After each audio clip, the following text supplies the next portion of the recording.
Hello, I'm Ronnie Eldridge. Welcome to Eldridge & Company. 51% of the world's population is female, but you might not know that by reading newspapers or viewing television.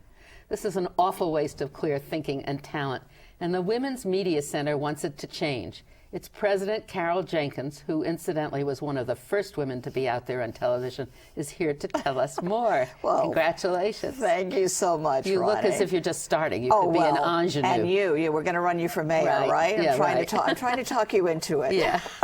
So tell me about this project. It sounds fabulous. Well, I started in 1970, which is ancient history, so I'm but nearly you're still a baby. 40 years into the media. 1970. At NBC?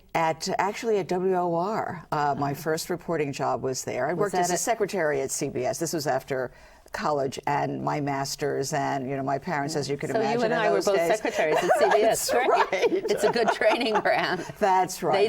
They just didn't see it. Exactly. That's where we are here today, right. because of that. But I started at Channel 9 and as a reporter, and then had the most wonderful mentor of all, and that was Ellie Guggenheimer. She and I did a talk show called Straight Talk for a year, which was the first time. I mean, it was history. We didn't know that we were making it then so much, but to have a daily show with two women anchoring 5 days a week, public affairs, talking about serious things, not about flowers or children, even though they're important things to discuss. So I spent time with Ellie, and from there went to NBC, where I stayed for 23 years. You were the anchor, weren't you? I did everything at NBC. News. The 1 a.m. news, the 6 a.m. news, the Saturdays, Sundays, and then wound up anchoring the 6 o'clock with Chuck Scarborough. Did you get paid as much as the men did? Never. Not from the day I started till the day I ended, which meant that I was really annoyed for most of the time that I was working. And did you have any freedom to select the stories you wanted to cover? No, but once in a while, if there was a feature, we could decide that we wanted to do something. But as women, you really didn't want to do that too much. You had to be on the air every single day, and you had to be seen covering the breaking news, and that was pretty much wherever you were standing. And if you were capable of doing that, whether it was City Hall or whatever, then you just went out and did that story. So. Yeah. So now, tell me. Now, the Women's Media Center. So that 51%, we call it the invisible majority, because most people in this country still act as if women don't exist, really. And in the media particularly, we anecdotally have this sense that there are a lot more women, and most of that impression comes from local television, where it's standard to have at least one female anchor, sometimes two, lots of women reporters. But when you step into... And the cable. And cable, of course, but when you step into the networks and you step into the primary positions, like who's anchoring the Sunday morning shows where policy is determined in Washington, who's anchoring the news? We now have one, Katie Kirk. Who does they do a job on her? Huh? I know. We'll talk about that, I hope. Right. And then in the evening, who does the sort of clever interpretation of what's news? They're all guys, and they all happen to be white guys. And I think that the one thing that Hillary Clinton's candidacy has done is to illustrate that, because before she ran, people would say to us at the Women's Media Center, as we would be saying, we need more women. And they would say, what's your problem? There are women everywhere. But once they began to see this candidate for president of the United States up against all of these male hosts, the question began, if you could find a woman to run for president, why can't you find women to anchor the news or to host Sunday morning shows? It's got to be at least an equivalent skill set that women can step up to. So that's what, starting in 2005, and as you know, we were founded by Jane Fonda and Gloria Steinem and Robin Morgan. No radicals or not in that bunch, but our effort was to find not only women but progressive women who were really truly missing from mainstream media, and whether that's television, print, or even online now. If you look everywhere, you begin to find women, but progressive women are lacking, and so that's our effort to... That's very interesting, the perspective now. Exactly. Yeah. Exactly. Now that I've moved beyond my objective days as a reporter, I can actually say I'm a feminist and I'm a progressive person. And don't you really think that if you're a progressive feminist, you just have a different perspective? I've always felt generally that women have a different perspective about public policy. Most women, given the confidence that they could conjure up. If they were confident, they would have a different perspective. Right, right. Well, I agree. But if you look at progressive media, for instance, where then you would expect women to have a primary role, they're just as absent in progressive media as they are in mainstream media. If you're talking about the magazines and the online. So we have a lot of work to do.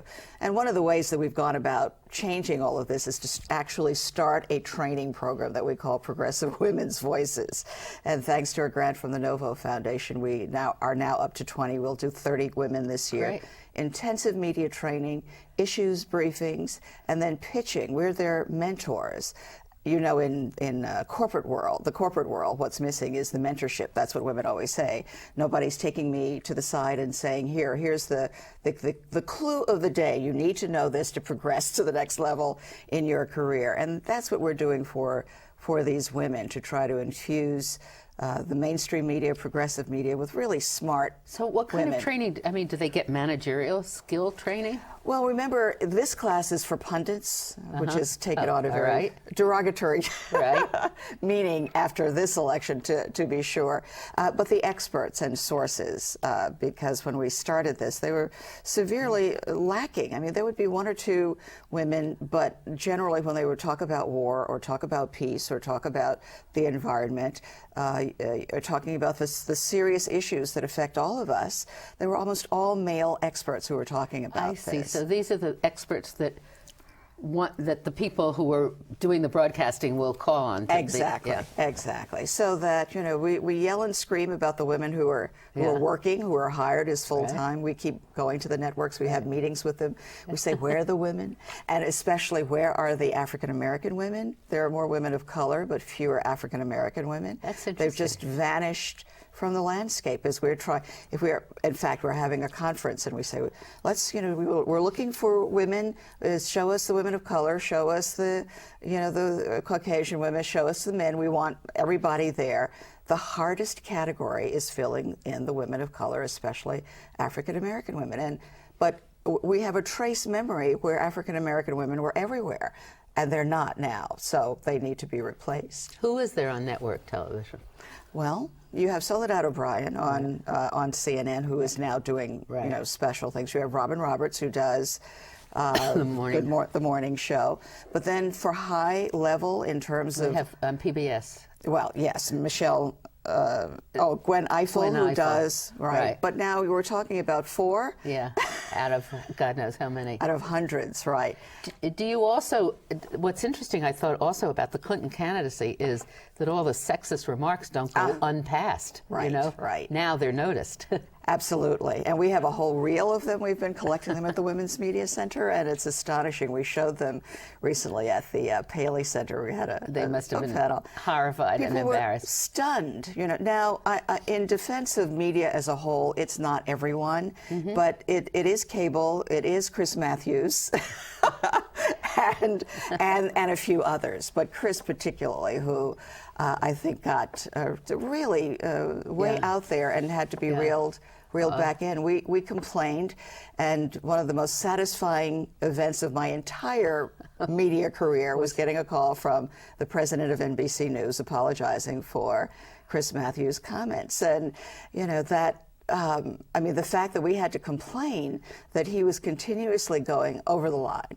I mean, you just would not believe. It's too bad, because I really love his energy and enthusiasm. And every time he says something like that, I go like this, and I can't stand. Many years ago, I was on a commission. I think it was it was more than a task force, for the Corporation for Public Broadcasting, which was to look at the image of women in the programming, not only the news and all the public affairs programming, but in the actual entertainment programming and the format. I mean, has that changed a lot? And do you pay attention to that, the storylines of of programs and what's happening? Yeah, we do, and it's still diminished. We work with women filmmakers, where the directors are like 7%, you know, of major Female, film. very female, few, right? Right, and I think the storylines. More women are working in the industry, but fewer are doing their stories. They may be directing a male-centered film or television show, but for the stories that they write, create, have full control over, generally those numbers are still far suppressed. A few exceptions, just like Oprah is the astonishing exception, and Ellen DeGeneres now after her, women who have been able to sustain television programs based on their own personality and their own following. And so that there are a few producers who have had great hits, Grey's Anatomy and so forth, but generally they're still excluded. So we have a lot of work to do. There is a positive thing, though, isn't there? Because it seems to me there are more women on cable. Are there?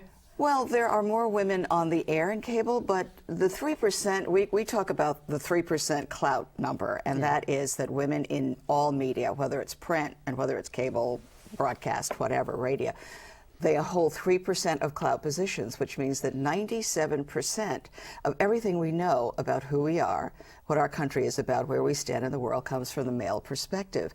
They're making all of the major decisions, calling all of the shots, who gets hired, who gets fired, what stories get covered, so that while you will have lots of women filtered through and you won't have that sense of deprivation, what you don't know is that behind the scenes, every single important decision ultimately resorts to a male in a position of power. What about station ownership?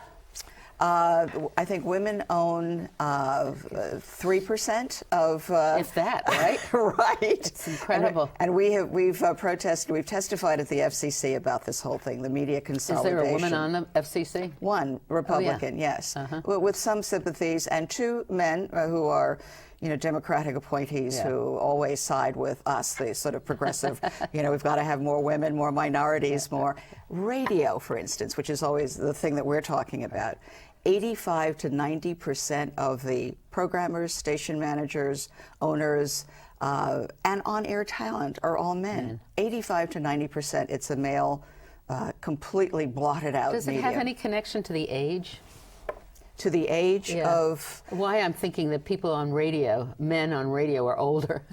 Well, are they? Well, radio tends to be more conservative, but I'm not willing to cede an entire medium. We don't have any female talk radio conservatives?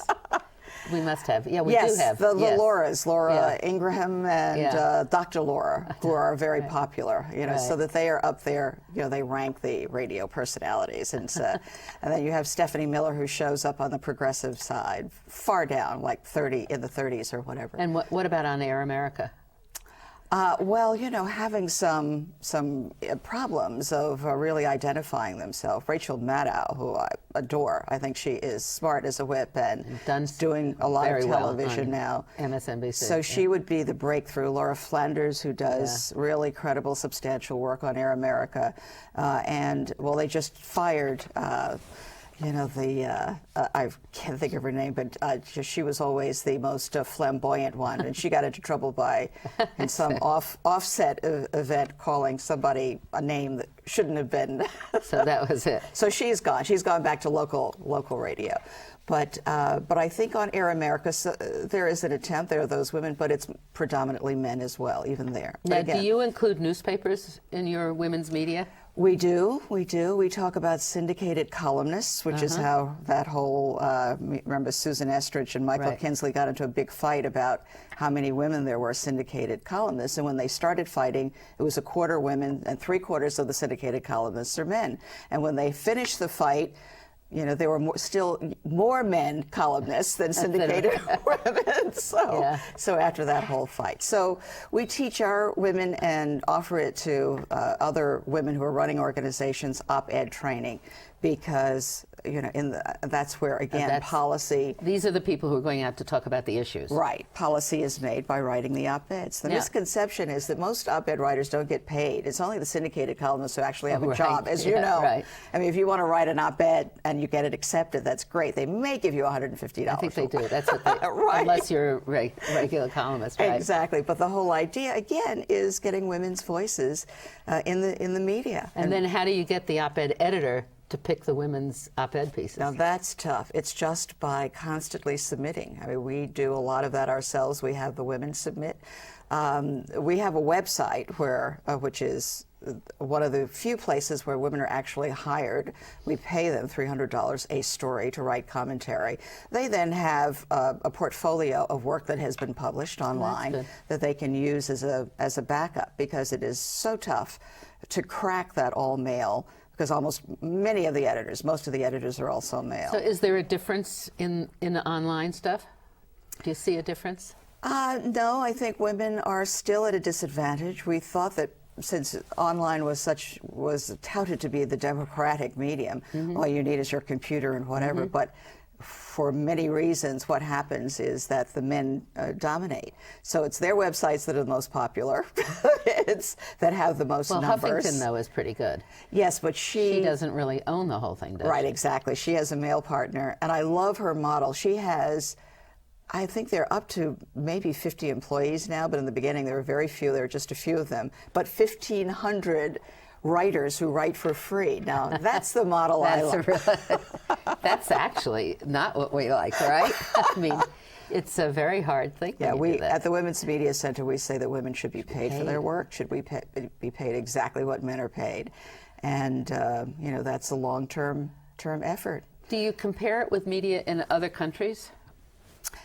It is worldwide. The studies that have been done, I think women internationally show up at about 12% of stories about women.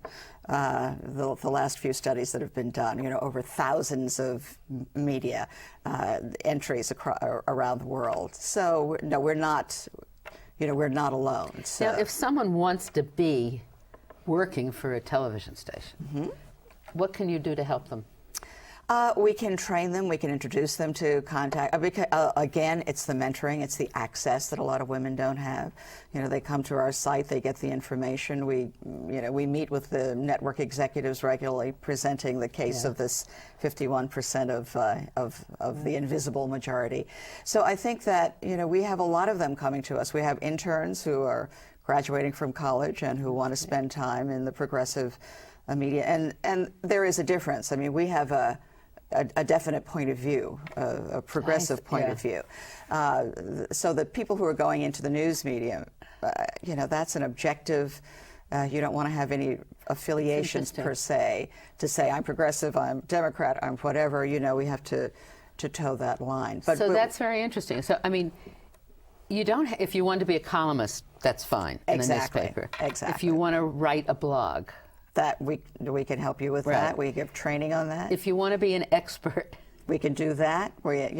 Those are all. So you're not necessarily then concerning yourselves with the hierarchy. Well, we are. Yeah. We are. We don't train for that because we would be suspect with our progressive point of view. But we are, as advocates, pointing out. And when we started, we're almost alone in that voice of saying, where are the women?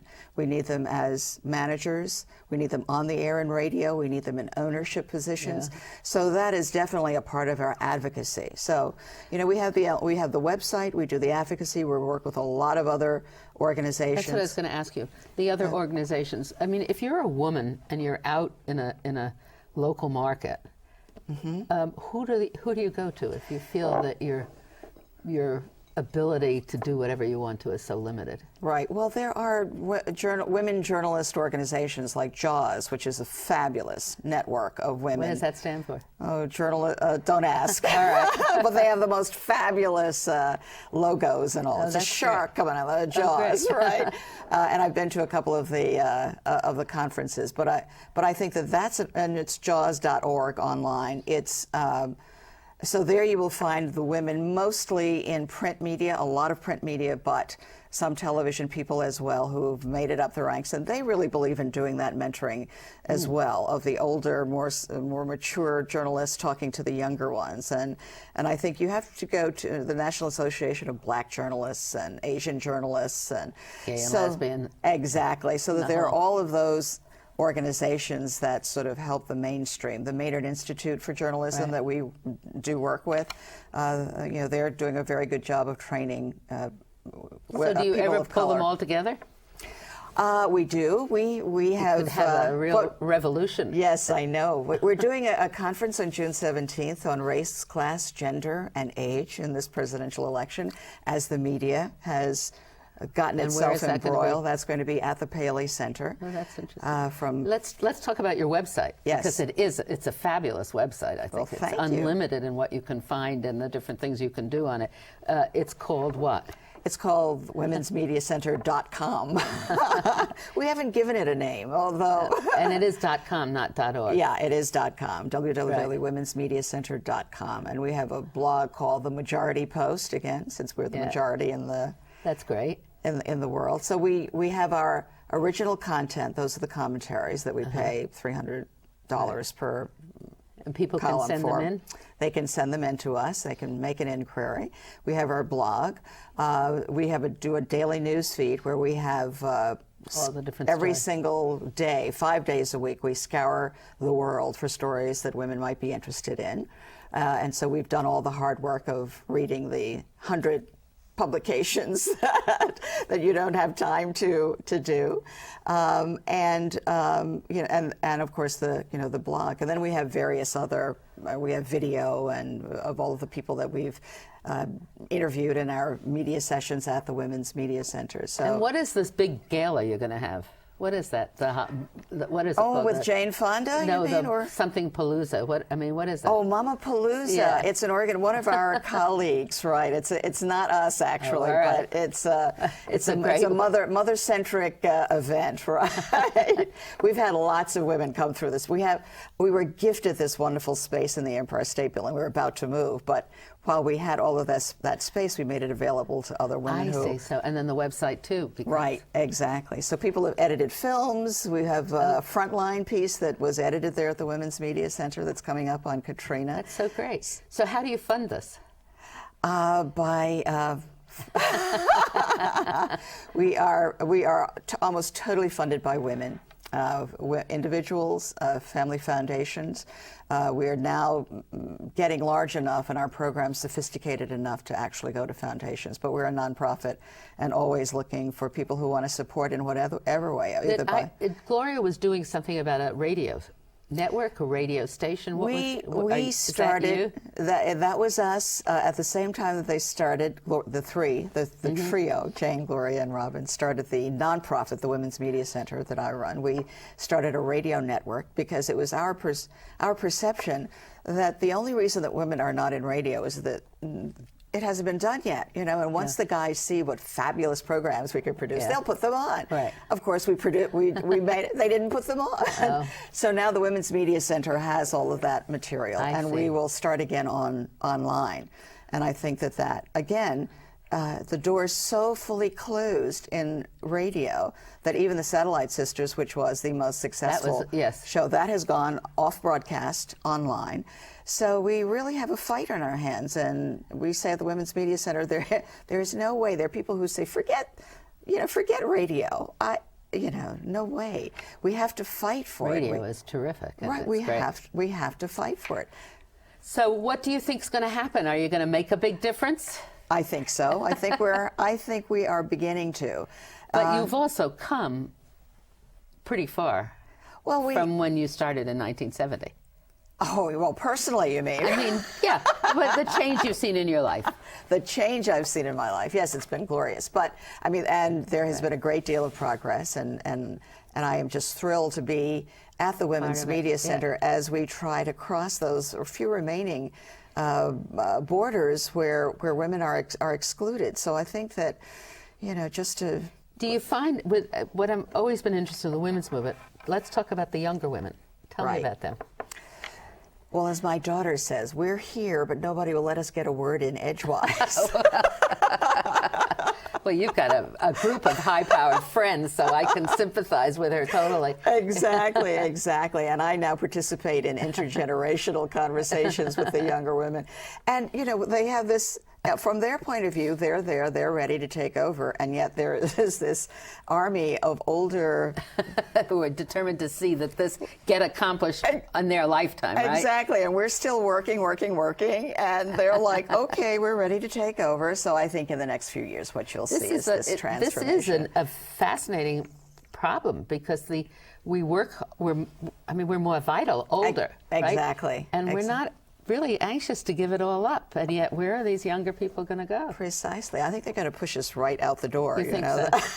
I hope not, because I think this is a wonderful project, and you guys are just terrific at it. So, well, we have a very young staff. I mean, we had to compensate because our board, you know, we're like the ripe old 70s, you know, Yeah. and whatever. But our board is our staff you is can't all be 70s. Well, we've been somewhere around for a around while. there. We had the perspective to know that this needed to be done, but our staff is very young, all women in their 30s. I love the Mother's Day piece. Oh, right, was by really- Rebecca. yeah, it was terrific. With her little Right. boy, right? So right. that's a whole different perspective and a whole interesting thing for older women or for anybody. It's just to understand we how need so much to be able to just assume the new attitudes in our own attitudes as an older Exactly. person. You know? And that's a story that would not have been printed Right, or by a published standard. anywhere else. And so that is the function of the Women's Media Center, womensmediacenter.com, Yes. is that you will find the voices of women who can't be heard elsewhere. So now when we watch Meet the Press and all the guests will be women, or that's not really the best program, is it? Well, he's done it, you know. Tim Russert has had an all-female, you know, Group. but it's sort of stunting, you know. It's Yeah, once in then a it while. was- yeah. Almost all the shows have increased their levels Yeah. of women, but not totally. And we won't be satisfied until there's a female Tim Russert Okay. sitting there on Sunday morning asking the questions. Maybe it'll be your daughter. Anyway, thank you so Probably. much, Carol. It was really wonderful to have you. Thank you, Ronnie, Thank you. very much.